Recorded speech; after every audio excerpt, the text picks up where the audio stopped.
Welcome back, everyone. This is a brief update on news from the oil market. WTI prices maintained their downward momentum in the latest days and even intensified it. The API weekly reading from the US indicated a surplus of plus 1.6 million barrels, while the EIA figure will be released today in the American session. Unfinished geopolitical matters in the Middle East are, in our opinion, the most significant drivers for the oil market at the moment. Iran and the US are still not getting along, and no intentions of talks from either side have been shown.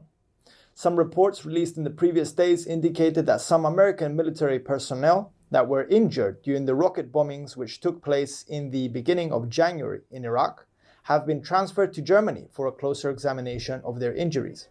This indicates that some injuries were in fact quite serious, and the news turns the situation to the worst, with possible retaliation acts imminent.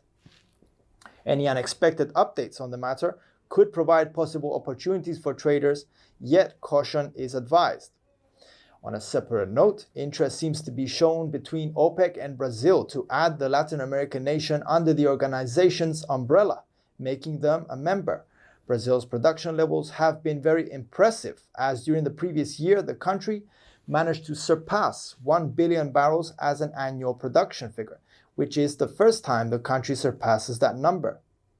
It is said that the Brazilians have set high long-term goals for the oil exploration, production, and exporting activities, as they aim to become one of the top players in the black gold market in the next 10 years.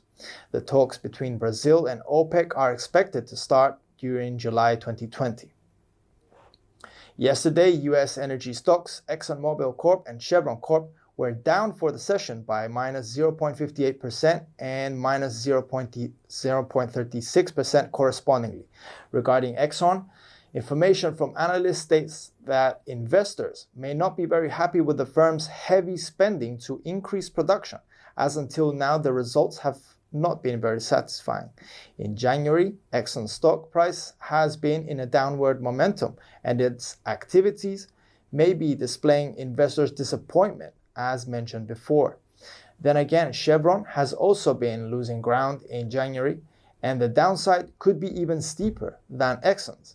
In the past days, Chevron was given a pass by the U.S. Treasury Department to continue with its operations in Venezuela for the next 3 months, putting aside U.S. sanctions on the country.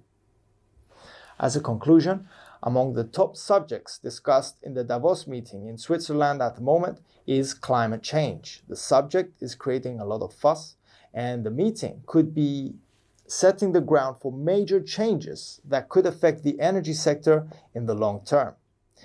For a more in-depth investigation and technical analysis, please refer to our written report. For more information and trading ideas, you can visit our webpage, follow us on Twitter, like us on Facebook, or subscribe to our YouTube channel. This is Angelos Zitis from IronFX, wishing you solid trading.